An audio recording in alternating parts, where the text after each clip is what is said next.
Shalom, selamat hari Minggu, salam damai untuk saudara sekalian dimanapun berada.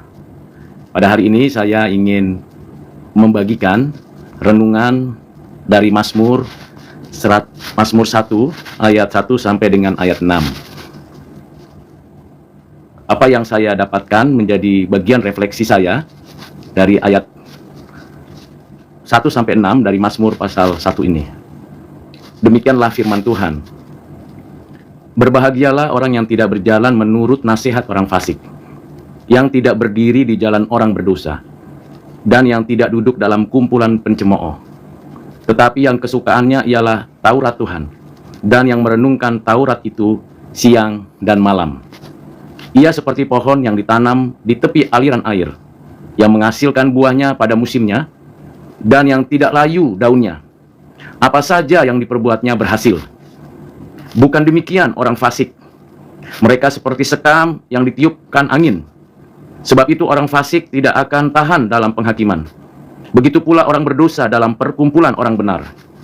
Sebab Tuhan mengenal jalan orang benar, tetapi jalan orang fasik menuju kebinasaan. Saudara yang kekasih di dalam Kristus, kita dengan mudah mengerti pembagian yang disampaikan oleh pemazmur ini, bahwa ada orang benar dan ada orang fasik. Keduanya pun dapat diidentifikasi. Siapa yang disebut orang benar dan siapa yang disebut orang fasik. Kalau kita menyelidiki satu demi satu ayat ini, maka identifikasinya seperti ini. Orang benar itu adalah orang yang berbahagia. Orang yang berjalan menurut nasihat Tuhan Allah. Orang yang berdiri di jalan yang suci. Dan orang yang hidup dalam persekutuan orang-orang yang mengasihi. Selanjutnya, orang benar itu pasti mengingini suatu perbuatan yang sesuai dengan Taurat Tuhan. Merenungkannya artinya bukan sekedar tahu, mengerti, berpikir, tapi merenungkannya dan menerapkannya. Ini dari ayat 1 dan 2, identifikasi orang benar. Lalu bagaimana identifikasi orang fasik? Orang fasik suka tidak berbahagia. Jadi bisa jadi lawannya bahagia itu berarti kesusahan, kesulitan, baik hati, pikiran, maupun juga kehidupannya. Orang fasik berjalannya dengan nasihat yang tidak sesuai dengan kehendak Allah. Orang fasik selalu berjuang untuk melakukan keberdosaan, kejahatan. Orang fasik, kumpulan pertemanannya adalah orang-orang yang suka mencemooh, meremehkan, melecehkan, merendahkan. Dan ia tidak suka firman Tuhan, tidak suka menerapkan firman Tuhan, apalagi membaca, mendengar, merenungkan, merefleksikan firman Tuhan. Tidak suka orang fasik itu. Jadi kalau kita lihat dari ayat 1 dan 2 saja, sudah jelas identifikasinya. Sudah jelas pembagiannya. Ada orang benar, ada orang fasik. Lalu apa hasilnya dari orang benar? Orang benar itu ditanam di tepi aliran air, ada buahnya, dan daunnya tidak layu.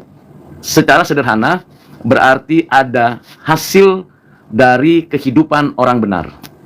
Bukan hanya sekedar hidup, atau hanya beraktivitas untuk kepentingan diri. Jadi ada hasil yang bisa dilihat, dirasakan, dinikmati, dan berdampak bagi siapa saja. Dan ada selalu yang baru di dalam diri orang fasik. Orang benar maksud saya. Sementara orang fasik itu tidak. Dia kering, tidak ada buahnya, layu, dan perbuatan untuk kebenaran tidak berhasil. Nah, apa akhirnya? Apa akhirnya dari orang-orang fasik? Akhirnya adalah dia akan hidup seperti sekam, ditiup angin, sia-sia, tidak memiliki makna, tidak memiliki tujuan, dan tidak ada pengharapan. Ini orang fasik. Sedangkan orang yang benar itu akan hidup dengan sukacita. Hidup di dalam pengenalan akan Allah yang hidup. Orang fasik, kalau kita baca ayat 5 dan 6, tidak akan bisa bertahan dalam penghakiman karena sudah berada dalam penghukuman.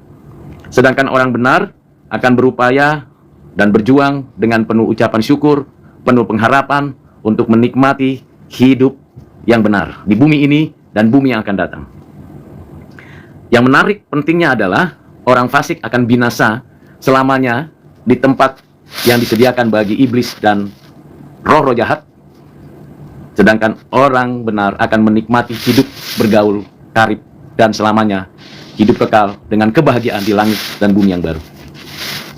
Dari refleksi saya merasakan dan mengalami bagaimana perjumpaan dengan Tuhan Allah itu membahagiakan. Lebih berbahagia dari sekedar tahu dan beragama. Karena ada banyak orang beragama tetapi kurang bahagia. Ada banyak orang beragama tetapi hidupnya masih dalam dosa. Sehingga hidupnya sia-sia saja. Tidak mendapatkan dampak apapun. Sangat disayangkan sekali, padahal apa yang Tuhan sediakan bagi kita cukup. Kalau kita merujuk dari kitab Kejadian tentang penciptaan, maka kita mengetahui dengan jelas Allah menyediakan segala sesuatunya untuk kebutuhan manusia. Tetapi manusia menginginkan lain, yaitu memberontak, menolak Tuhan Allah. Bahkan sesamanya sendiri pun disakiti dan dilukai. Ambil contoh dalam keluarga Adam, Kain dan Habel. Kain persembahannya tidak diterima oleh Tuhan. Habel diterima oleh Tuhan. Sesungguhnya Kain bisa introspeksi diri kalau tidak diterima Tuhan persembahannya. Kenapa ya? Apa salah saya? Atau cara saya yang kurang benar? Atau saya coba untuk memperbaiki? Atau saya ingin memulai lagi yang baru? Dan sebagainya. Harus ada introspeksi. Tetapi justru tidak demikian yang dilakukan Kain. Kain justru melakukan tindakan di luar dugaan. Adiknya sendiri dalam kemarahan dan kecemburuannya yang sangat luar biasa, akhirnya Habel dibunuh oleh Kain. Itu sebenarnya karena apa? Tidak mau introspeksi. Kalau Tuhan tidak berkenan, berarti ada sesuatu yang tidak benar, tidak pas, sehingga Tuhan tidak berkenan kepada kita. Atau memang kita tidak ditentukan untuk melakukan yang benar. Ini rahasia Tuhan tentunya. Tetapi saat kita merasakan dan memahami ada kesempatan kita memperbaiki diri, kita harus memperbaiki diri. Orang fasik tidak demikian. Orang fasik inginnya, berjalannya, kehidupannya, lifestyle-nya itu mengikuti nasihat-nasihat orang-orang fasik juga. Jadi teman-temannya orang fasik ya temannya orang fasik. Biasanya orang fasik ketika berkumpul bersama atau bergaul dengan orang-orang yang benar, nggak betah, nggak suka. Bahkan memberikan semacam stigma terhadap orang-orang benar. Sok suci, sok baik, nggak usah begitulah, masih di dunia ini, seperti itu. Nah, itu kenyataannya. Tetapi orang benar tidak merasa tersinggung atau tersingkirkan ketika ada stigma, ada semacam sindiran. Kok begitu ya? Tidak demikian. Yang mengherankan, orang benar tetap di dalam situasi dan kondisi apapun, hidupnya bersuka cita kepada Tuhan Allah. Nah, di sini saudara yang terkasih di dalam Kristus, mari kita mengalami hidup bahagia. Lalu bagaimana kita bisa hidup bahagia? Tentu ada banyak orang yang menawarkan ukurannya hidup bahagia. Ada uang, ada jabatan, ada apa yang bisa dia miliki, dia minta dapat. Ada ukuran seperti materialitas, jadi materi. Ada juga ukurannya adalah status sosial budayanya. Kalau dia menjadi pemimpin, jadi orang yang dihargai, jadi orang yang terkenal, maka dia berbahagia sekali. Ada orang mengukur seperti itu. Tapi juga ada orang yang mengukur kebahagiaan dengan hidup sederhana. Yang penting cukup. Cukup makan, cukup berpakaian, cukup untuk memiliki tempat tinggal. Tidak ngotot mendapatkan sesuatu, tetapi terus berjuang. Ada yang sesederhana itu. Lalu sebagai orang Kristen, bagaimana kita bisa disebut bahagia? Dimulai dari hati yang punya cara pandang yang benar. Cara pandang pertama adalah saya memang seringkali, berulang kali bisa tidak bahagia. Macam-macam penyebabnya.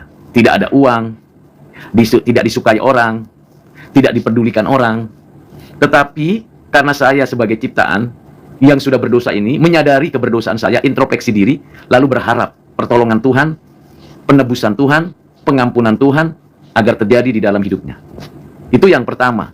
Ada satu prinsip dalam hatinya, selalu memohon belas kasihan, kemurahan hati Tuhan, dan meminta arahan bimbingan dari Tuhan. Maka ada suatu kekuatan dari diri, dari Tuhan, untuk menjalani kehidupan. Walaupun nampak tidak akan ada hasil yang pernah dipikirkan oleh dirinya. Itu pengalaman saya.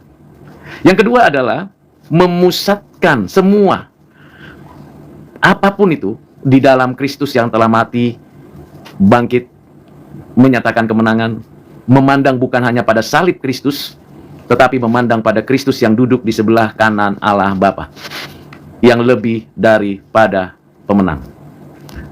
Nah, ini yang paling penting.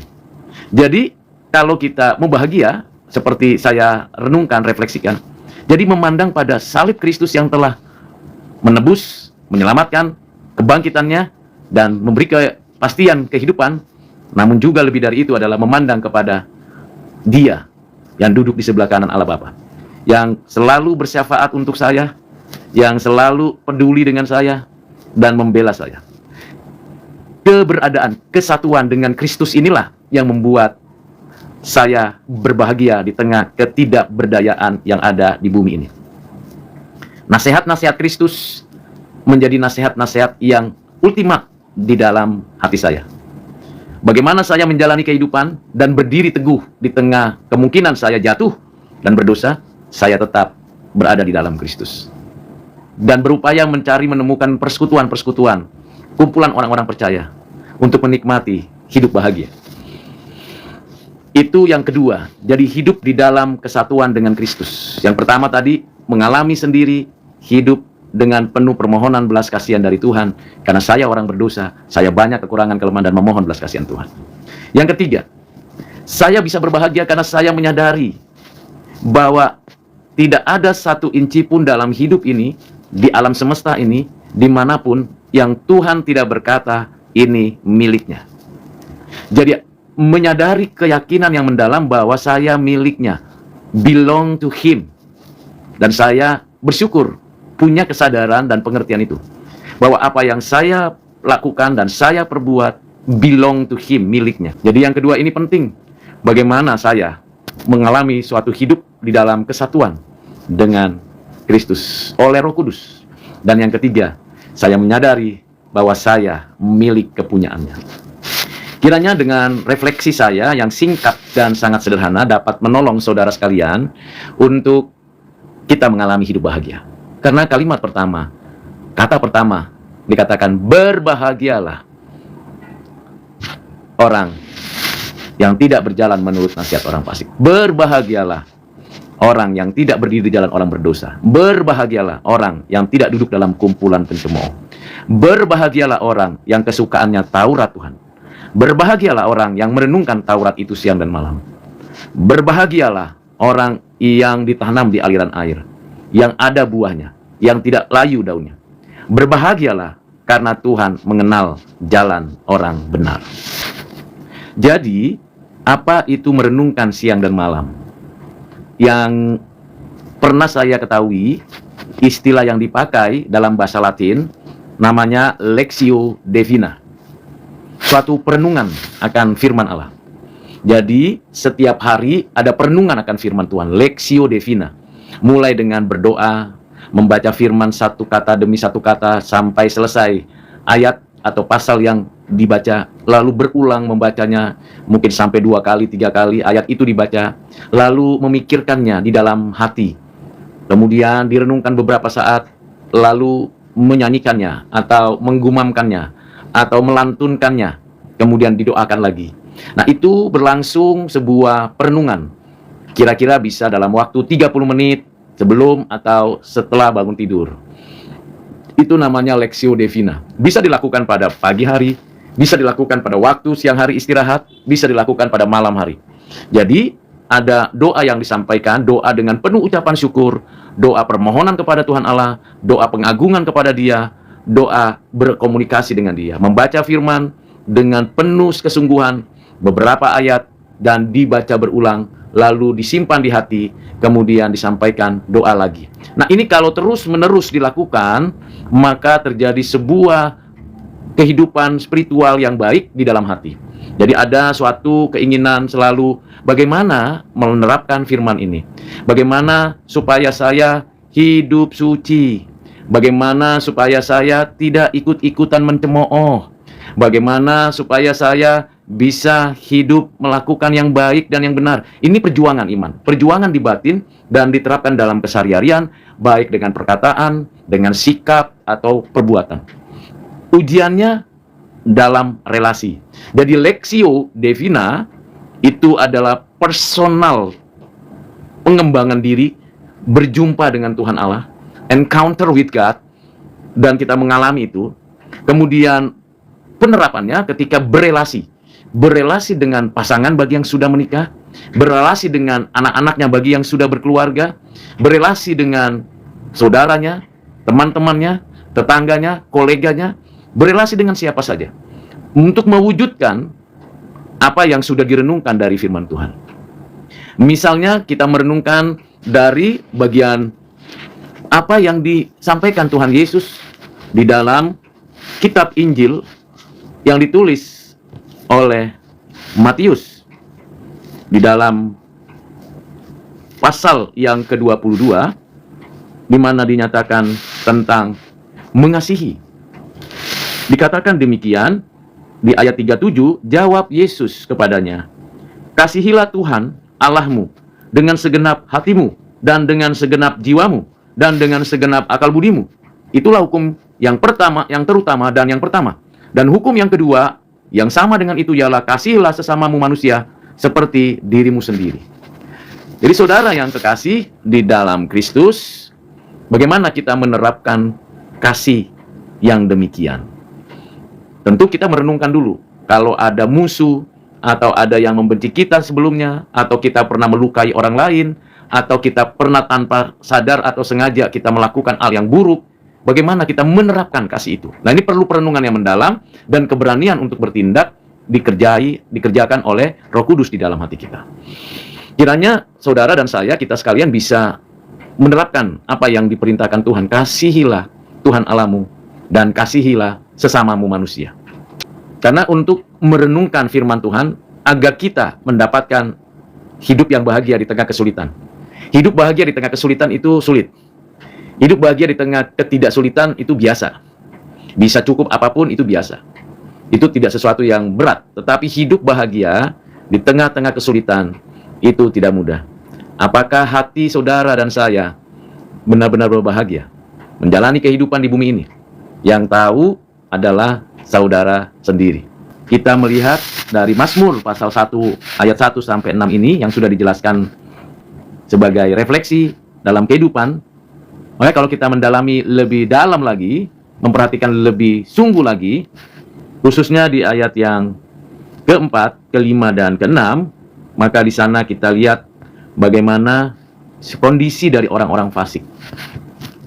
Yang dikatakan di ayat 4, orang fasik seperti sekam. Sekam itu ampas atau sesuatu yang bekas serutan gitu ya, atau padi yang dibuang, tidak bermanfaat, ditiup angin, jadi sudah tidak berguna. Nah, itu orang fasik. Nah, pertanyaannya, bagaimana kita menjadi orang benar dan tidak menjadi orang fasik? Kita tidak bisa menjadi orang benar dengan kebenaran kita sendiri, karena kita sudah berdosa. Kita tidak bisa menjadi orang baik dengan kebaikan kita sendiri, karena kita sudah berdosa. Maka kalau kita tidak orang benar dan tidak orang baik, mengapa kita memiliki status orang benar? Karena kita yang sudah ditetapkan oleh Allah, dibenarkan oleh Allah melalui Kristus, yang telah menyerahkan nyawanya, mati di atas kayu salib, dipertontonkan oleh dunia, di hadapan dunia, dan memalukan. Tetapi melalui kematiannya, setiap orang yang ditetapkan, yang percaya kepadanya, beroleh pengampunan. Dan kebenarannya menjadi kebenaran orang-orang percaya. Dan dibenarkan oleh Allah, bukan hanya di sana berhentinya, tetapi juga diangkat, diadopsi, diterima menjadi anak-anak Allah. Nah, itulah mengapa dilekatkan pada orang yang dibenarkan disebut sebagai orang benar. Bukan karena kebenarannya, bukan karena kebaikannya, tetapi karena memang Allah yang membenarkan dan kebaikan Kristus yang diterapkan pada diri orang-orang yang ditentukannya. Lalu bagaimana dengan orang-orang fasik?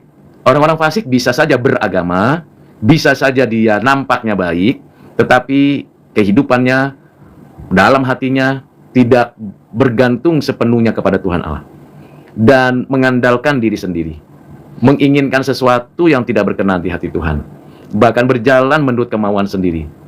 Benar atau baik ditentukannya sendiri. Orang-orang fasik biasanya beragama, tetapi munafik, tetapi fanatik. Jadi orang-orang fasik itu umumnya munafik dan fanatik. Munafik berarti dia tahu banyak, dia mengerti banyak tentang kebenaran dan kebaikan, dalam kesehariannya tidak dilakukannya. Maka itu orang munafik. Orang fanatik adalah orang yang biasanya begitu kekeh dengan keyakinannya, tetapi tidak memahami keutuhan dari apa yang diyakininya. Sehingga dia hanya tahu sebagian kecil, lalu ngotot dengan pengetahuan yang kecil itu, dan merasa paling benar, merasa paling suci, merasa paling baik. Nah, itu orang-orang fanatik. Banyak sekali. Maka saya katakan tadi, orang-orang fasik adalah orang-orang munafik dan orang-orang yang fanatik. Sehingga ketika diseret, dibawa ke dalam situasi kondisi yang jahat, yang tidak suci, yang tidak benar, bahkan mencemooh orang, mencemooh siapapun, maka orang-orang fasik bersegera lari untuk melakukan tindakan-tindakan yang tidak sesuai itu. Nah, ini yang menjadi kenyataan. Kan kita bisa saksikan banyak orang munafik dan banyak orang fanatik. Dan bagaimana kita dapat bertahan menghadapi itu. Tadi saya sudah katakan, kita perlu merenungkan firman Tuhan siang dan malam. Maksudnya, kalau di dalam abad-abad pertengahan atau abad-abad awal itu namanya Lectio Divina. Suatu momen di mana merenungkan firman, mendoakan firman, lalu menerapkan firman. Ini terus. Nah, ini untuk menjadi pertahanan hati dan pikiran, supaya kerohanian kita bisa maju, berbuah, dan lebih-lebih dari itu, supaya kita punya kemampuan, kekuatan dari Tuhan Allah untuk tidak menjadi orang fasik, yaitu orang munafik dan orang fanatik. Nah, saudara yang kekasih di dalam Kristus, mari kita perjuangkan hal-hal yang baik dan yang benar itu. Kiranya dengan saya menggali, mengemukakan, merefleksikan apa yang sudah diajarkan, dituliskan di dalam Alkitab, menjadi berkat bagi saudara sekalian. Tuhan menolong dan memberkati. Amin.